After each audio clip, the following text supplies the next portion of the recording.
Hi friends, ஆசானின் 10க்கு 10 next 10 questions வந்து பாத்திரலாமா? Okay, last video பாத்தீங்களா? போய் அதை பாத்துருங்க. ஏன்னா எல்லாமே 6th standardோட questions with facts ஓட நம்ம பாக்குறோம். ஒரு question ஆனா 10 facts நம்ம கிட்ட பார்க்க போறோம்.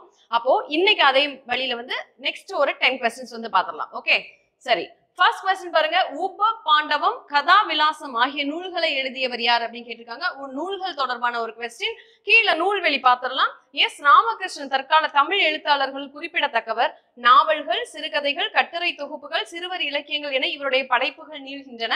உப பாண்டவம் நம்மளோட கேள்வியை தான் கேட்டிருக்கோம். உப பாண்டவம், கதாவிலாசம், தேசாந்திரி, கால் முளைத்த கதைகள் போன்ற ஏராளமான நூல்களை எழுதியுள்ளார். அப்போ உப பாண்டவம், கதாவிலாசம், தேசாந்திரி, கால் முளைத்த கதைகள் அப்படிங்கிற நூல்களை எழுதியிருக்கிறார். அது போக இக்கதை தாவரங்களின் உரையாடல் அப்படிங்கிற சிறுகதை தொகுப்பில், ஏன்னா சிறுகதைகள்ல இருந்து கூட கேள்விகள் வந்து கேட்கலாம். அதனால அதுல இருந்து நம்ம கேள்வி வந்து கேட்டிருக்கோம். சரியா?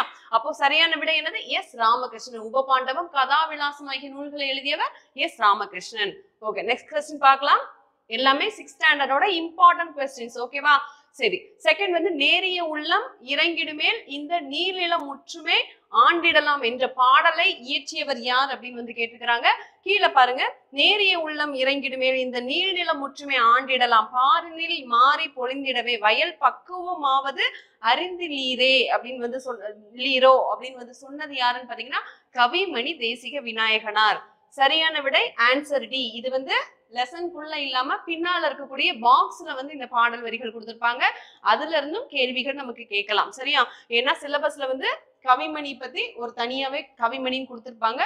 அப்போ அது தொடர்பான ஃபேக்ட்ஸும் படிச்சிடணும். அது போக பாடல்கள் இருந்தால் இல்லைன்னா பாடல் வரிகள் இருந்தால் அதையும் தெளிவா பார்த்துடணும். ஓகேவா? சரி, நெக்ஸ்ட் क्वेश्चन பார்ப்போம். யாருடைய பிறந்த நாள் கல்வி வளர்ச்சி நாளாக கொண்டாடப்படுகிறது? கேள்வியை பார்த்த உடனே நமக்கு வந்து தெரிஞ்சிடணும். யாரு? காமராசர். ஓகேவா? ஆன்சர் காமராசருடைய பிறந்த நாள் கல்வி வளர்ச்சி நாளாக கொண்டாடப்படுகிறது. எந்த நாள் அப்படிங்கிறது பாத்தீங்கன்னா ஜூலை 15. ஜூலை 15 தான் அவரோட கல்வி வளர்ச்சி நாளாக கொண்டாடப்படுகின்றது. ஓகேவா? ரொம்ப முக்கியமானவர். கர்ம வீரர், பெருந்தலைவர், கருப்பு காந்தி அப்படின்னு வந்து இவர் சொல்லுவாங்க. இவர் பிறந்த ஊர் விருதுப்பட்டி அப்படிங்கிற ஊர்ல வந்து பிறந்தார். கிட்டத்தட்ட 9 ஆண்டுகளாக தமிழக முதலமைச்சராக வந்து பதவி வகித்தவர் தான் வந்து திரு காமராஜர் அவர்கள். பல தொடக்க பள்ளிகள், உயர்நிலை பள்ளிகளை வந்து கட்டியவர். அது போக பல அணைக்கட்டுகள், பல தொழிற்சாலைகளையும் வந்து நிறுவியவர் தான் நம்ம யாரு பாத்தீங்கன்னா காமராசர் அவர்கள். இவருக்காக நடுவண் அரசு டெல்லியில வந்து ஒரு வெண்கல சிலையை நிறுவியுள்ளது. ஓகேவா? சரி, நெக்ஸ்ட் क्वेश्चन பார்ப்போம். வேறுபட்ட ஒன்றை தேர்ந்தெடு. இது வந்து ஒரு தொகை சொற்கள் தொடர்பான ஒரு கேள்வி. வேறுபட்ட ஒன்று அப்படின்னு பார்க்கும்போது கொம்புத்தேன், பொந்துத்தேன், மலைத்தேன், அதுக்கப்புறம் கொசுத்தேன் அப்படின்னு கொடுத்துருக்காங்க. கீழே உள்ள தொகை சொற்கள் பாருங்க. முத்தேன் அப்படின்னு பார்த்தோம்னா கொம்புத்தேன், பொந்துத்தேன், கொசுத்தேன் தான் வந்து முத்தேன். அப்போ சரியான விடை என்னது? மலைத்தேன். அதுதான் வந்து தவறு. சரியா? எல்லாமே ஒத்த கொம்புல இருக்கும். ஞாபகம் வச்சுக்கலாம். ஈஸியா வந்து ஞாபகம் வைக்கிறதுக்கு எப்படி? கொம்பு, பொந்து, கொசு. ஓகேவா? கொம்பு, பொந்து, கொசு, அதுதான் 3 தேன்கள். முத்தேன் அப்படின்னு சொல்லுவாங்க. அது போக எக்ஸ்ட்ரா 2-3 ஃபேக்ட்ஸ் பார்த்துடலாம். முக்கணி அப்படிங்கிறது என்னது? மா, பலா, வாழைன்னு சொல்லுவாங்க. முத்தமிழ், இயல், இசை, நாடகம் அப்படின்னு வந்து சொல்லுவோம். சரியா? அது போக திணைகள், 2 திணைகள் அப்படிங்கிறது என்னது? உயர்திணை, அக்ரிணை. ஐம்பால், ஆண்பால், பெண்பால், பலர்பால், ஒன்றன்பால், பலவின்பால். ஓகேவா? அப்புறம் எண் அப்படிங்கிறது எத்தனை வகைப்படும்? 2 வகைப்படும். ஒருமை, பன்மை. இடம் 3 வகைப்படும். தன்மை, முன்னிலை, படர்க்கை. சார்பெழுத்துக்கள் 10 வகைப்படும். தமிழ் இலக்கணம் 5 வகைப்படும். எழுத்துக்கள் 3 வகைப்படும். குறில், நெடில், ஒற்று அப்படின்னு நம்ம சொல்லுவோம். சரியா? இது எல்லாமே தொகை சொற்கள்ல கேட்கறதுக்கு வாய்ப்புகள் அதிகமா இருக்கு. சரியா? ஓகே, நெக்ஸ்ட் क्वेश्चन பார்க்கலாம். கீழ்காணும் கூற்றுகளை ஆராய்க. ஃபர்ஸ்ட் என்ன கேட்டிருக்காங்க? தேசிக விநாயகனார் 21ஆம் நூற்றாண்டில் வாழ்ந்தவர். கீழே வந்து நூல்வெளி பார்த்துருவோமா? தேசிக விநாயகனார் 20ஆம் நூற்றாண்டில் வாழ்ந்த கவிஞர். ஓகேவா? இதுல வந்து என்ன 21? அப்போ தவறு. நெக்ஸ்ட் 36 ஆண்டுகள் பள்ளி ஆசிரியராக பணியாற்றினார். ரொம்ப சரியான ஒரு ஸ்டேட்மெண்ட். ரொம்ப முக்கியமான ஸ்டேட்மெண்ட்டும் கூட. இவர் 36 ஆண்டுகள் பள்ளி ஆசிரியராக பணியாற்றியவர். நெக்ஸ்ட் ஆசிய ஜோதி என்னும் மூல நூலை எழுதியவர் அப்படின்னு வந்து சொல்லியிருக்காங்க. ஆசிய ஜோதி வந்து மூல நூலை எழுதல இவர். சரியா?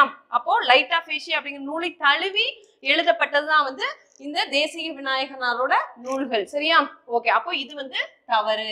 நெக்ஸ்ட் கவிமணி என்னும் பட்டம் பெற்றவர். இது நமக்கு தெரிஞ்சதா, கவிமணி தேசிக விநாயகனார் அப்படின்னு நம்ம சொல்லுவோம். அப்ப சரியான விடை என்னது? 2, 4 சரி, 3, 1, 3 தவறு. கீழே பாருங்க, ஆசிய ஜோதி ஆங்கில மொழியில் யார் எழுதியிருக்காரு? Edwin Arnold. கேட்கறதுக்கு வாய்ப்பு அதிகமா இருக்கு. எட்வின் அர்னால்டு தான் இங்கிலீஷ்ல வந்து எழுதியிருக்கிறாங்க. அதை எழுதிய லைட் ஆஃப் ஏசியா அப்படிங்கிற நூலை தழுவி எழுதப்பட்டதுதான் யார் எழுதியிருக்காரு? தேசிக விநாயகனார் எழுதின இந்த ஆசிய ஜோதி அப்படிங்கிற நூல். சரியா? ஒவ்வொரு வரிகள்லையும் நமக்கு வந்து ட்ரிக்ஸ் பண்ணிருப்பாங்க. எல்லாமே தெளிவா படிச்சாதான் ஆன்சர் வந்து கரெக்டா பண்ண முடியும். ஞாபகம் வச்சுக்கோங்க. ஓகே, நெக்ஸ்ட் கொஸ்டின் பார்க்கலாம். சதுரம் இலக்கண குறிப்பு தருக அப்படின்னு கேட்டிருக்காங்க. சதுரம் அப்படிங்கிறது என்னன்னு பார்த்தோம்னா, பொருளின் பண்பை குறிக்கும் பெயர் பண்பு பெயர் எனப்படும். அது வட்டம், சதுரம், செம்மை, நன்மை. அப்ப சரியான விடை என்னது? சதுரம் அப்படிங்கிறது பண்பு பெயர். பண்பு பெயர் அப்படிங்கிறது என்னது? பண்பை குறிக்கும் பெயர் பண்பு பெயர். பண்பு இல்லைன்னா குணப்பெயர் அப்படின்னு வந்து சொல்லுவாங்க.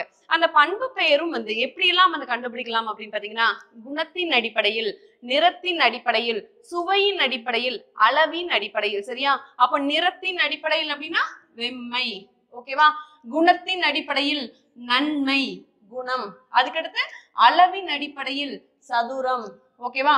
அளவு, வட்டம், சதுரம், இது எல்லாமே அளவின் அடிப்படையில். சுவையின் அடிப்படையில்னா இனிப்பு, புளிப்பு, காப்பு, இதெல்லாம் சுவையின் அடிப்படையிலான பண்பு பெயர். அப்போ இங்க சதுரம் அப்படிங்கிறது அளவின் அடிப்படையிலான பண்பு பெயர். புரியுதா? ஓகே, நெக்ஸ்ட் கொஸ்டின் பார்ப்போம். ஒரு கூற்று கொஸ்டின் கொடுத்திருக்காங்க. சங்க நூல்களுக்கு முன் தோன்றிய நூல்களின் 14 கீழ்கணக்கு என வழங்கப்படுகின்றது. சங்க நூல்களுக்கு முன் தோன்றிய நூல்கள், சாரி, சங்க காலத்துக்கு முன் தோன்றிய, ஓகேவா? சங்க காலத்துக்கு சங்க நூல்களுக்கு முன் தோன்றிய நூல்களின் தொகுப்பு தான் 14 கீழ்கணக்கு என வழங்கப்படுகின்றது அப்படின்னு சொல்லியிருக்காங்க. நெக்ஸ்ட் வந்து என்னது? 14 என்றால் 18 என்பது பொருள். இது மொத்தம் 18 நூல்கள் உள்ளன. ஓகே, இலக்கண விளக்கம் பார்க்கலாம். சங்க நூல்கள் எனப்படுபவை எது? 10 பாட்டும் 8 தொகையும். 10 பாட்டில் 10 நூல்கள், 8 தொகையில் 8 நூல்கள் வந்து உள்ளது. 8 நூல்கள், மொத்தம் 18 நூல்கள் இருக்கு அப்படின்னு சொல்றோம். இதை என்ன சொல்றாங்க? மேல் கணக்கு நூல்கள். 14 மேல் கணக்கு நூல்கள் தான் 10 பாட்டும் 8 தொகையும். சங்க நூல்களுக்கு பின் தோன்றிய நூல்களின் தொகுப்பு தான் என்னது? 14 கீழ்கணக்கு நூல்கள். ஆனா இங்க என்ன சொல்லிருக்காங்க? சங்க நூல்களுக்கு முன் தோன்றியன்னு சொல்லியிருக்காங்களா? இது வந்து பின் தோன்றிய. அப்போ இது வந்து தவறு. நெக்ஸ்ட் 18 நூல்கள் என்பது பொருள். இது சரிதான். அப்ப சரியானது என்னது? கூற்று தவறு, காரணம் சரி. கீழே இந்த நூல்வெளி பார்த்திடலாம். இத்தொகுப்பில் உள்ள 18 நூல்கள் வந்து உள்ளன. 14 என்றால் 18 என்பது பொருள். இந்நூல்களுக்கு கீழ்கணக்கு நூல்கள் எனவும் கூறுவர். 14 கீழ்கணக்கு நூல்களுள் பெரும்பாலானவை அறநூல்கள். அப்போ 14 கீழ்கணக்கு நூல்கள்ல மொத்தம் 18 நூல்கள் இருக்கு. அதுல முதல் அறநூலாக கருதப்படக்கூடிய நூல் என்னது? திருக்குறள். அதற்கு அடுத்தபடியாக கருதப்படக்கூடிய அறநூல் என்னன்னு பாத்தீங்கன்னா அது நாலடியார். ஓகேவா? இதுல பெரும்பாலும் கிட்டத்தட்ட 11 அறநூல்கள் வந்து இந்த 14 கீழ்கணக்கு நூல்கள்ல வந்து இருக்கு. இது கடை சங்க காலத்தில் எழுதப்பட்ட நூல் அப்படின்னு வந்து சொல்லுவாங்க. சரியா? ஓகே, நெக்ஸ்ட் கொஸ்டின் பார்க்கலாம். திருச்சி ஆண்ட விஜய ரகுநாத சொக்கலிங்கரிடம் தலைமை கணக்கராக பணிபுரிந்தவர் யார் அப்படின்னு கேட்டிருக்காங்க. நூல்வெளி பார்க்கலாம். தாயுமானவர். இவர் யாரு? திருச்சி ஆண்ட விஜய ரகுநாத சொக்கலிங்கரிடம் தலைமை கணக்கராக பணிபுரிந்தவர். ஓகே, அப்ப சரியான விடை தாயுமானவர். அதுக்கப்புறம் தமிழ் மொழியின் உபநிடதம் அப்படின்னு சொல்லி இவருடைய நூல்களை வந்து போற்றுவர். ரொம்ப முக்கியமான ஒரு வரிகள். தமிழ் மொழியின் உபநிடதம் என போற்றப்படக்கூடிய நூல்கள் எது? தாயுமானவர் பாடல்கள். அடுத்து இப்பாடல்கள் பராபர கண்ணி அப்படிங்கிற தலைப்பில் உள்ளது அப்படின்னு சொன்னா அந்த பாடல் படிக்கும் போது அதை சேர்த்து படிச்சிருங்க. நெக்ஸ்ட் கண்ணி அப்படிங்கிறது 2 அடிகளில் பாடப்படக்கூடிய பாடல் வகை. இது ஒரு அடி, இது ஒரு அடி. ஓகேவா? 2 அடிகளில் பாடப்படக்கூடியதான் என்ன சொல்றாங்க? கண்ணின்னு சொல்றாங்க. ஓகேவா? ரொம்ப முக்கியமானது. ஓகே, அதுக்கப்புறம் தாயுமானவர் அப்படிங்கிறவரு மட்டுவார் குழலி அப்படிங்கிற மங்கையை வந்து மணந்தவர் தான் வந்து தாயுமானவர். ஓகேவா?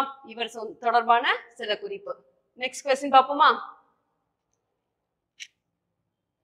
ஓகே, தவறானதை தேர்வு செய்க அப்படின்னு கொடுத்திருக்காங்க. இலக்கணம் தொடர்பான ஒரு கொஸ்டின். மாத்திரை என்பது கால அளவை குறிக்கிறது. ஓகே, கரெக்ட் தான். அடுத்து குரில் எழுத்தை குறிக்கும் கால அளவு அரை மாத்திரை. தவறு. அதுக்கடுத்து ஆயுத எழுத்தை குறிக்கும் கால அளவு அரை மாத்திரை. இது சரி. அடுத்து நெடில் எழுத்தை குறிக்கும் கால அளவு 2 மாத்திரை. சரி. அப்ப தவறானது என்னது? குரில் எழுத்தை குறிக்கும் கால அளவு அரை மாத்திரை. அப்ப மாத்திரை அப்படிங்கிறது கால அளவு அப்படின்னு சொல்றாங்க. ஒரு எழுத்தை உச்சரிக்கும் போது அது வந்து இப்போ கா கா சொல்றோமா? அந்த 2 எழுத்துக்களுக்கும் இடையிலான கால அளவை நம்ம தெரிஞ்சுக்கிறதுக்கு தான் பேரு தான் என்னது? மாத்திரை அப்படின்னு வந்து சொல்லுவோம். அப்ப அந்த மாத்திரை அப்படிங்கிறது கை சொடுக்கும் நேரமாக இருக்கலாம், இல்லைன்னா கண் இமைக்கும் நேரமாக இருப்பதுதான் மாத்திரை அளவு அப்படின்னு நம்ம சொல்றோம். அப்ப குறில் எழுத்துக்களுக்கு, அதாவது மாத்திரை அப்படிங்கிறது கால அளவுன்னு சொல்லிட்டோம். குறில் எழுத்துக்களுக்கு 1 மாத்திரை, நெடில் எழுத்துக்களுக்கு 2 மாத்திரை, அதுக்கப்புறம் மெய் எழுத்துக்கள் இல்லைன்னா ஆயுத எழுத்துக்களுக்கு அரை மாத்திரை, அதுக்கப்புறம் குறில்னா உயிர் குறில் உயிர்மெய் குறில் 1 மாத்திரை, நெடில் உயிர் நெடில் உயிர்மெய் நெடில் 2 மாத்திரை, மெய் எழுத்துக்கள் ஆயுத எழுத்துக்களுக்கு அரை மாத்திரை. அதே நேரத்துல குறுக்கங்கள் அப்படின்னு கேள்விப்பட்டிருப்போம் இல்லையா? சார்பு எழுத்துக்களோட வகைகள்.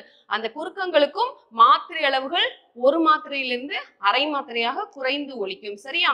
ஓகே, நெக்ஸ்ட் கொஸ்டின் பார்க்கலாம். 20ஆம் நூற்றாண்டின் இணையற்ற கவிஞர் யார் அப்படின்னு வந்து கேட்டிருக்கிறாங்க. யாரு? 20ஆம் நூற்றாண்டின் இணையற்ற கவிஞர் யாரு? பாரதியார். சரியா? ஆன்சர் என்னது? Direct question, Bharathiyar. இயற்பெயர் யாரு? சுப்பிரமணியன். இவருடைய இயற்பெயர் சுப்பிரமணியன். அதுக்கப்புறம் இளமையிலேயே சிறப்பாக கவி பாடும் திறன் பெற்றவர். எட்டயபுரம் மன்னரால் பாரதி எனும் பட்டம் வழங்கி சிறப்பிக்கப்பட்டவர். கவிதையின் வழியாக விடுதலை உணர்வை ஊட்டியவர். மண் உரிமைக்காகவும் பெண் உரிமைக்காகவும் பாடியவர். நாட்டுப்பற்றும் மொழி பற்றும் மிக்க பாடல்களை பலவற்றை இவர் பாடியுள்ளார். முக்கியமானது என்னது? பாஞ்சாலி சபதம், கண்ணன் பாட்டு, குயில் பாட்டு போன்ற பல நூல்களை இயற்றியுள்ளார். பாரதியாரின் கவிதைகள் அப்படிங்கிற தொகுப்புல இவர் பாடிய பாடல்கள் இடம்பெற்றுள்ளது. அப்போ இந்த பாரதியார் பற்றிய இந்த பாஞ்சாலி சபதம், கண்ணன் பாட்டு, குயில் பாட்டு இது தொடர்பா பழைய புக்ல, ஓல்டு புக்ல வந்து ஒரு லெசன் வந்து கொடுத்துருப்பாங்க. அது படிக்கும் போது அங்க இருக்கக்கூடிய லெசனையுமே வந்து சேர்த்து படிச்சிருங்க. ரொம்ப முக்கியமான ஒண்ணு. ஏன்னா பாரதியார் தொடர்பான என்ன ஒரு லெசனோ இல்லைன்னா அவர் தொடர்பான என்ன ஒரு வரிகள், பாடல் வரிகள் இருந்தா எதையுமே வந்து மிஸ் பண்ணிடக்கூடாது. தரவா படிக்கணும். ஃபர்ஸ்ட் புக் எடுக்கிறோம்னா ஃபர்ஸ்ட் பேஜ்ல இருந்து லாஸ்ட் பேஜ் வரை தரவா படிக்கிறதுக்கு கத்துக்கோங்க. நன்றி.